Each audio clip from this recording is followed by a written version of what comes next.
At this time, we're going to open the floor to public comments. If anybody has any statements or questions on non-agenda matter, now's the time to bring them up. Hearing none, I am closing public comments. Next, a voluntary public roll call via teleconference. If any member of the public on the teleconference or video conference wishes to identify themselves as present for this meeting, please do so for the records and minutes. Hi, this is Amanda calling with the Roseman News. Or, I'm not calling in, I'm stating that I'm here. Welcome, Amanda. It's nice to hear your voice. Hi, Amanda. Hi. Right.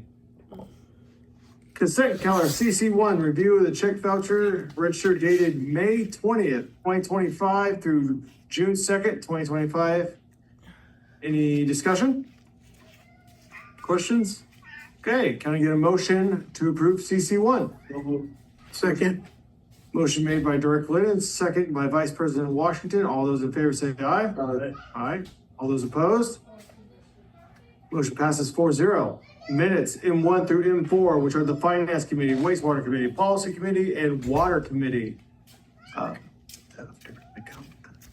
Okay. Any comments for M1 through M4? Yeah, I have a comment. Yes.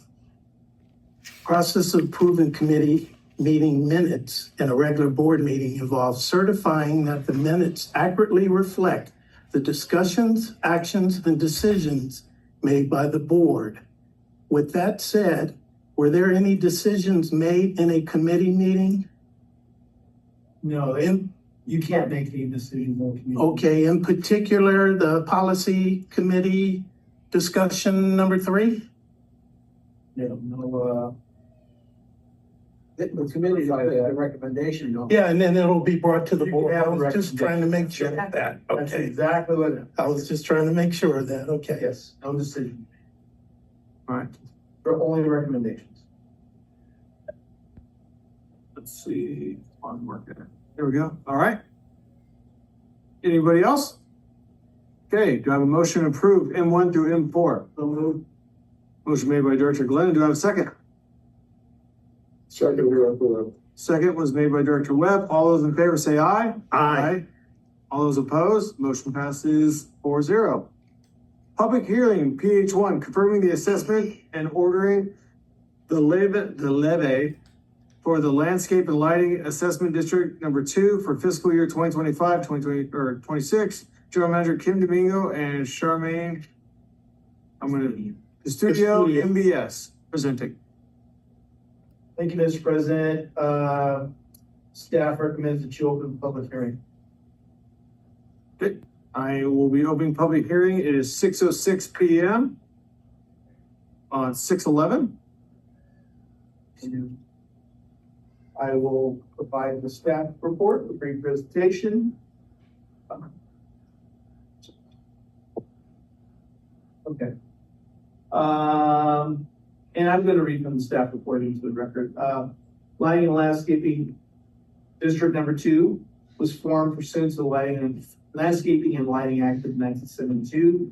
This is divided among 51 zones with assessments involving 3,953 parcels. Revenues from the assessments are utilized for ongoing operation, maintenance, and servicing of street lighting improvements. Every year, the maximum assessment rate is increased by the Consumer Price Index, but the actual assessment levies are based on the actual costs incurred to maintain the street lighting improvements of the district up to the maximum assessment rate. The Board of Directors previously completed proceedings in accordance with and pursuant to the Landscaping and Lighting Act of 1972 of the California Streets and Highways Code to establish the Landscaping and Lighting Assessment District Number 2. And after public input on the date of the public hearing, the Board of Directors may then, which is now, may then adopt a resolution confirming the assessments and ordering the levy of assessments in the district. So no cost is attributed by this action. There's no budgetary impact unless the attached resolutions and the following resolutions from the public hearing are not passed. The consequences of that is this would impair the ability of the district to collect the assessments needed to pay the expenses, and the general fund would be used to fund those expenses. Primarily these are electrical bills that we received from Edison operation of the operation and maintenance of the line. The recommendation is, the staff recommends that the board of directors, after receiving public testimony and any comment, by motion, then approve and adopt resolution 2025-8 related to the maintenance of public improvements in the district for the fiscal year 25-26 tax year. That concludes the staff report. Staff recommends, if you have any questions, as Sherry indicated, Charmaine Custodio with NBS is also on the line. So if you have any specific questions of how the role was prepared, you may ask her, but otherwise receive public testimony at this time. Any questions? Okay, time for receipt of public testimony. Anybody from the public would like to say anything?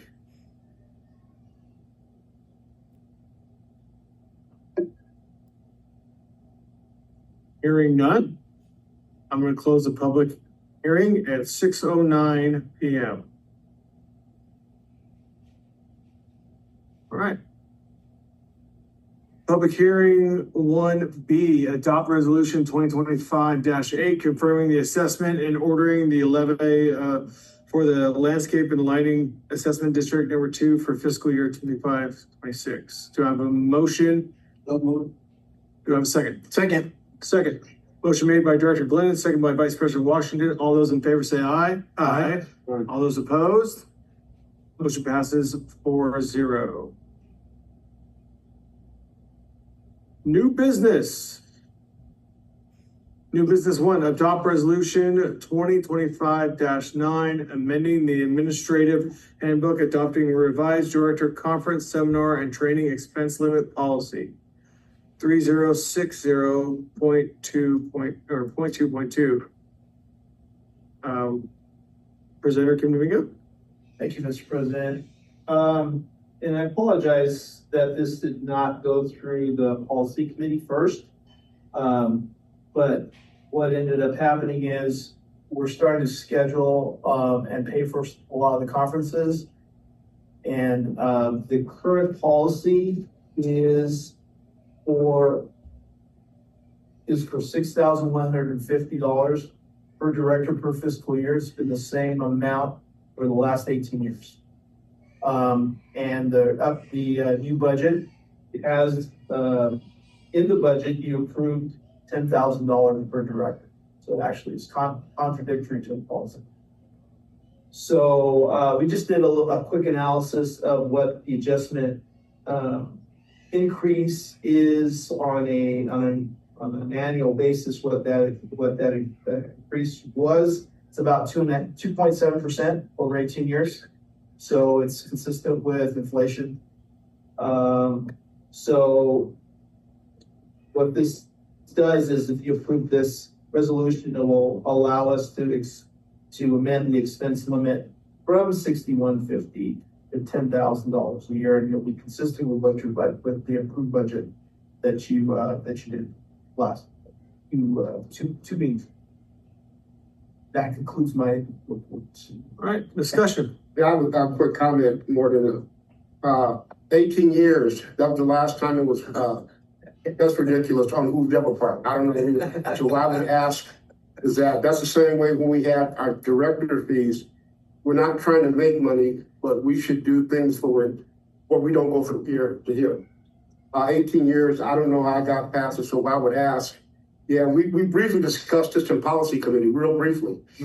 And so I understand it coming forward, but what I would ask Mr. GM is that since we have no control over those numbers with the conferences, that we kind of look at this every 2 years to see what the numbers are looking like, because what the problem that I don't like to see is someone's gonna say they went from 6 to 10. That's a big jump. And they're not going to know that we hadn't had an increase for 18 years. So I'd like to build in some kind of mechanism when we do look at this here, because I know the conferences are going to continue to go up. And then, like I said, we have to struggle strictly ourselves as possible, but I don't think we need to wait 18 more years to get an increase in the fee. Because if our fees went up, what about you guys' fees? same numbers you're dealing with.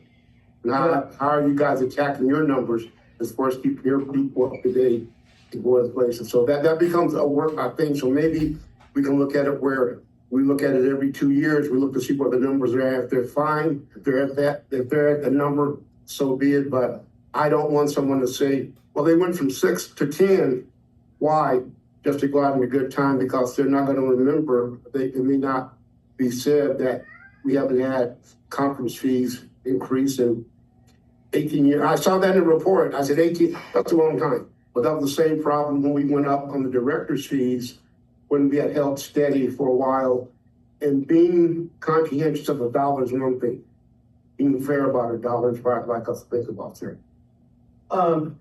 Director Webb, I absolutely agree with you, and I'm just wondering, perhaps, I don't know if we can do this in your motion, if you're gonna, if the intent is to make a motion to approve it, if we should not include in the language, a CPI increase. That way you don't have to revisit it every year, and then it's indexed according to a CPI. Is that possible, John? I know I'm kind of winging it here, but I think if we adopted the resolution with some CPI, with a CPI increase, and then also include that language in the policy, that should take care of it, I would think. I'd like to speak to that. I think the squeaky wheel was the problem, nobody said anything, so nothing changed. Right. But if you do tie it to that, then there's an automatic. Yeah, is there anything stopping us from doing that, John? Off the top of my head, I don't think so. Okay, I know with other jurisdictions that if we're gonna do it like that, then it needs to be brought to the board every year. And it's just presented as, well, like we're matching the CPI increase during this time. It's a very quick matter. That's the way I've heard it from other jurisdictions. so the other way we could consider that, President Stewart, is that when we bring the budget, we can mention all of the things that are increased because of the CPI index. And And then it's all at the same time. If you guys like that approach, we can put some verbiage, add the verbiage to the policy with concurrence with, I want to run it by John to make sure got that in there. And then also prior to the president actually sign the resolution. the only two things that relate to us is the stipend and the. Yes. Or there's specific limits that are, and here's a great example, kind of like of how that could be how that's affected. Is in our policy, we have a tendency to put dollar limits in there. For example, in our policy related to country purchase, the limit was when we adopted it, that for the tier 1 without having to go out to formal bid was $60,000. The state has increased that to $75,000, but our policy still reflects $60,000. So it should have some language in there that says, well, consistent with the state guidelines or state limits. So So I would ask one question. Well, yes, it says, amending the administrative handbook, adopting revised director conference, seminar and training expense limitation. My question is, does the expense limitation for you folks, this a separate one? Because, well, that's also in the budget. well, I know, but what I'm saying, I think it all needs to be looked at, because that's something we have no control over on both sides of the street for you folks and us also. So you're saying, if I am understanding correctly, you're asking if the staff's request for training is also tied to like the CPI, or do we need to look at that? We need to look at all of us. And what you do for staff training, we have that information ahead of time, and the departments submit their request for the budget consideration of what they want to attend. So it's kind of already factored in that way. Oh, okay, so I already addressed it. Yes, it's in the budget. Usually it's all done in the budget. Yeah, absolutely. But we have a policy that's specific to the directors, and so we want to make sure that that coincides with any amendments to the budget or I understand you, sir. It's just that when you go look at a number from 6 to 10, that's a big jump. But the big jump was because we hadn't, like Byron brought up, he never looked at it. So the number looks big, but it's a current day number based on the numbers we're dealing with now. Yes, and that's why I wanted to make that point in the staff report. Yes, So that's also part of the record. yes, absolutely. The only thing I want to say on this is just setting a limit. It's not setting a requirement. If there is a training that the director or staff feels is necessary for us to attend, then we don't have to spend the money. So it's just setting a limit. Yeah. Okay. Anybody else?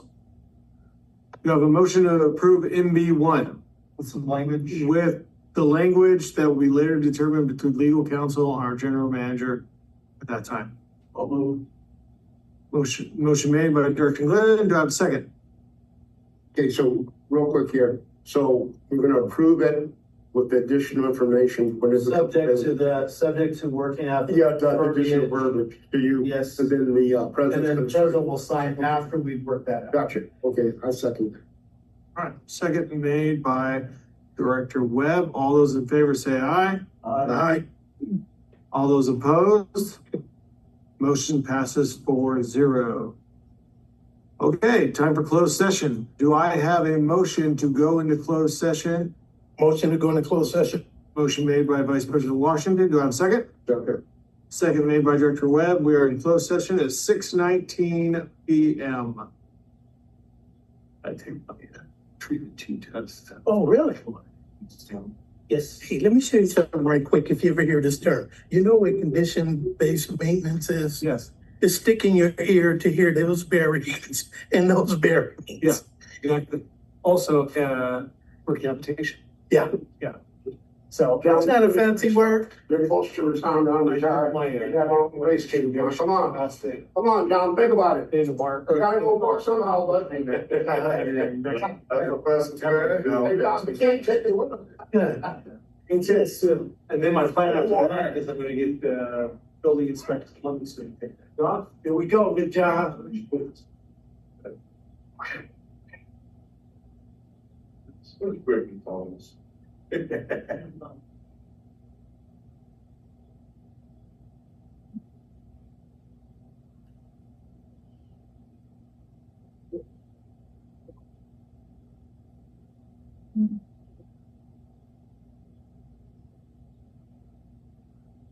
Hey, good, John. You could, man. We didn't even listen. John would listen. I listened to it. I didn't pay attention.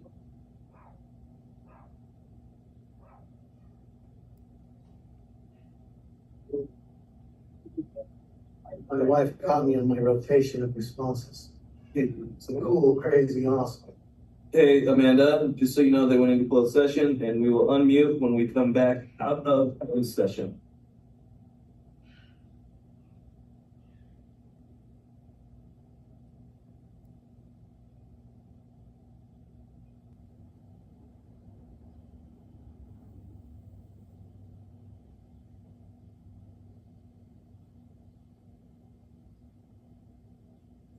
All right. We're out of closed session at 6:30. No reportable action, or I guess do I have a motion to come out of closed session? Motion to come out? A motion to come out, do I have a second? Second, Chief. All right, motion made by Washington. Vice President. Vice President Washington and second by Director Webb. All those in favor say aye. Aye. Aye. All those opposed? Motion passes. Was it all? I did it all in my stuff. Here we go. Okay. Time for director's reports. I'll start to my left. Director Glidden. In HVAC meeting, I forget what the date was, and I was gonna ask you, not like this, but Whiteside is gonna be at their meeting, is it the 16th? I did not catch that one. It's a morning meeting and they couldn't decide if it was 8:30 or 11:30 that day. I can't remember what day it was. Right now on their day. I did, would be good for anybody, the public that wants to go there, to to see the politician and, bring up issues with him. And, that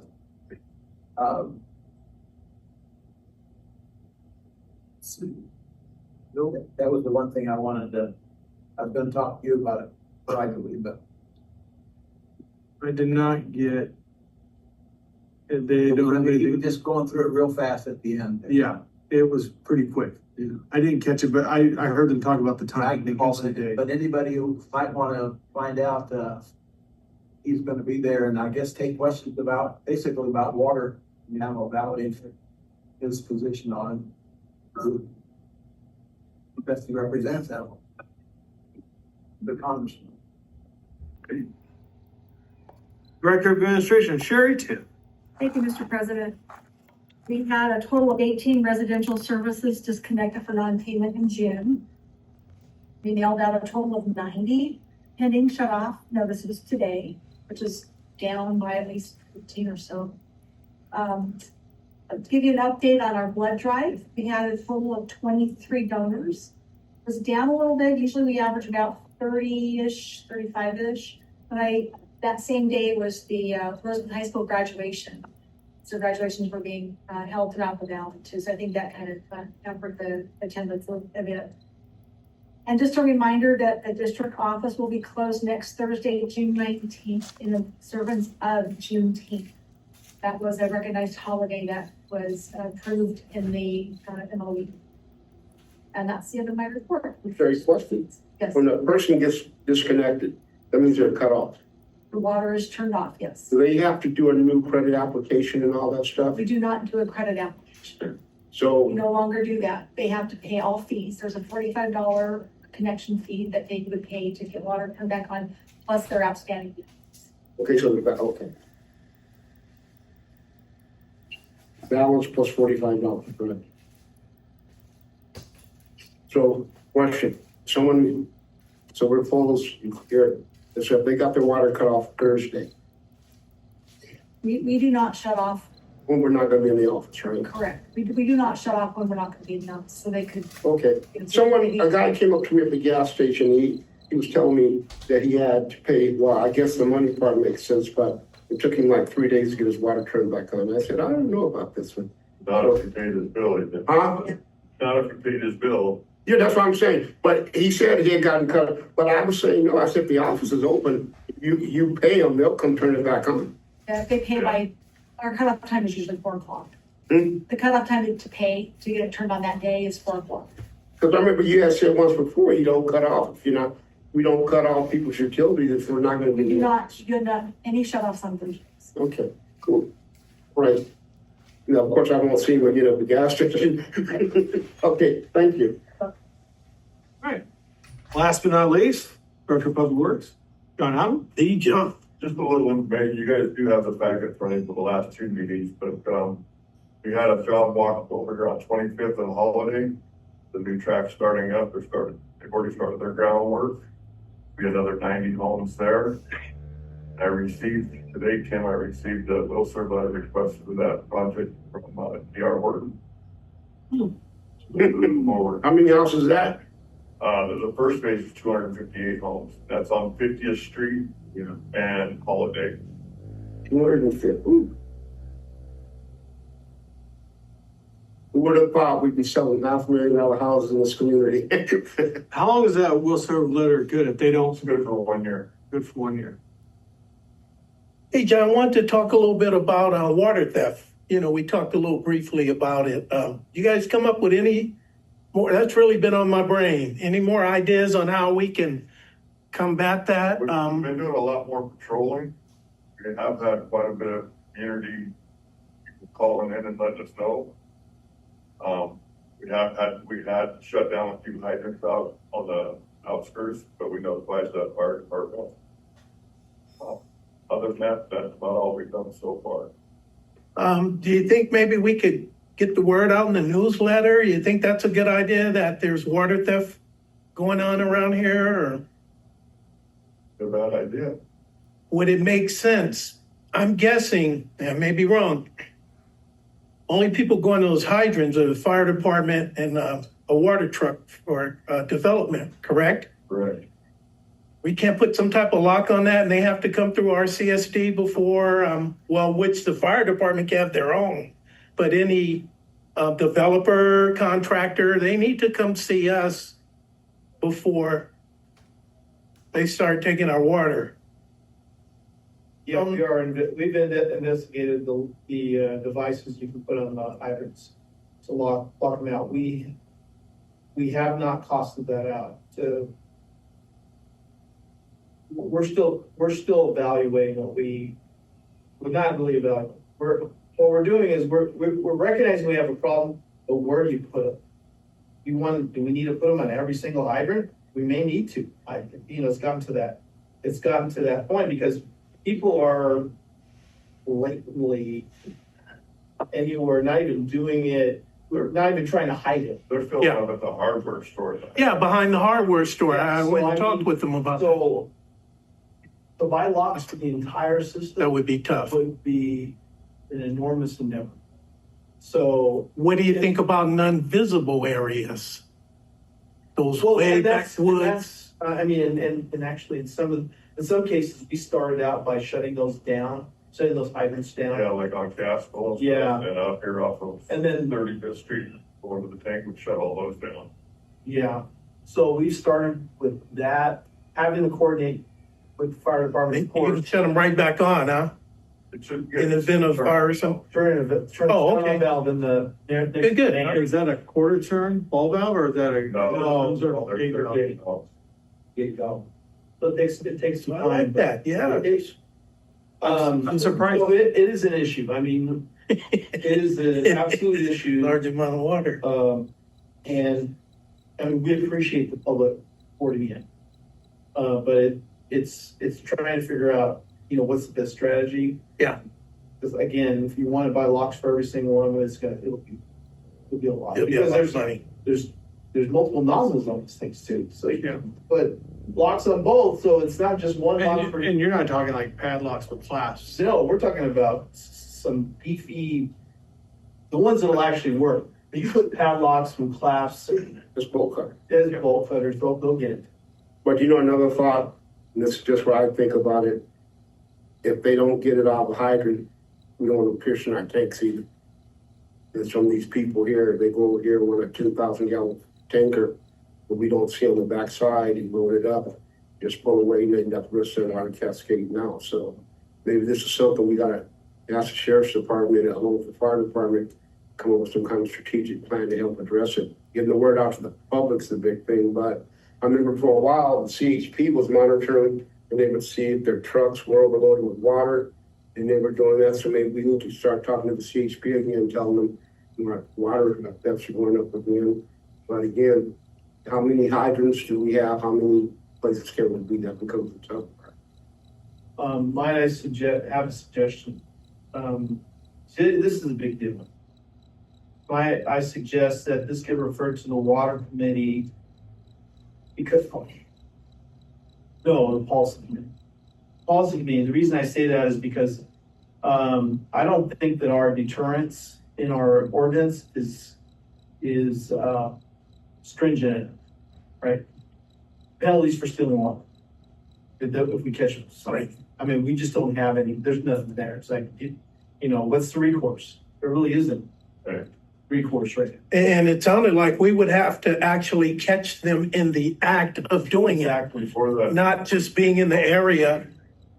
Even if you have them on video, it doesn't do any good.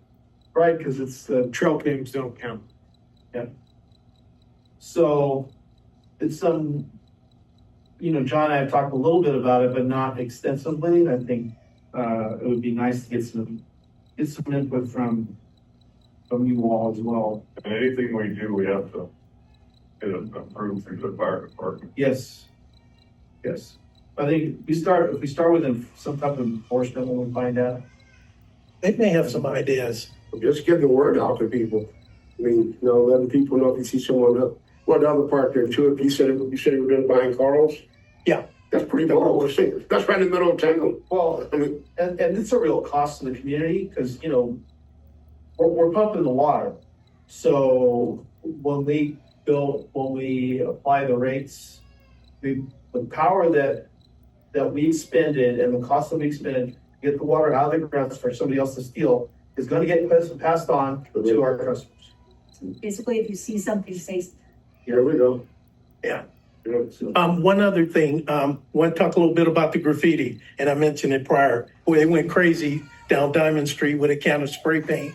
To keep everything uniform, do you think it'd be a good idea if we spoke with the chamber and the chamber can in fact talk to the businesses and convince them to have 5 gallons of paint to match their building? And then would that make your job easier than, yeah. Instead of the mix max colors and, yeah. Okay, who attends the chamber meeting? I believe it's great. Oh, Greg, okay.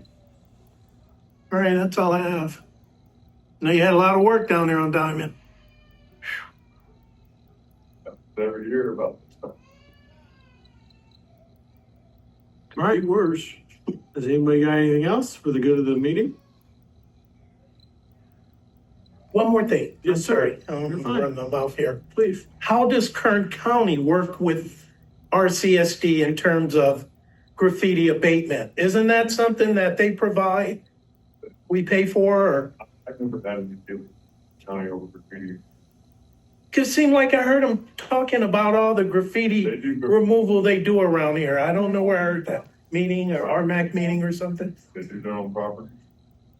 I myself haven't had any, they haven't done any of the, you know, like when people call in and say there's graffiti, I've never seen the Kern County show up and take care of it. I think there was a time when they provided some paint. They have done that before, yes, but it was used paint, old paint, mixed colors, we had a whole bunch of it here, all different colors. Yeah. Seems like if the business owners had paint, you know, because it's that brown color, that charcoal or whatever you want to call that color. And, you know, I know you guys don't just have that kind of stuff laying around. So if they worked with us in terms of keeping the community beautified, you know, because it doesn't look good driving down Diamond Street, all that tagging and enough other stuff going on there. That's all I have. Thank Well, you. my soapbox. No worries. All right. Hearing nothing else, we are adjourned at 6:53. All right.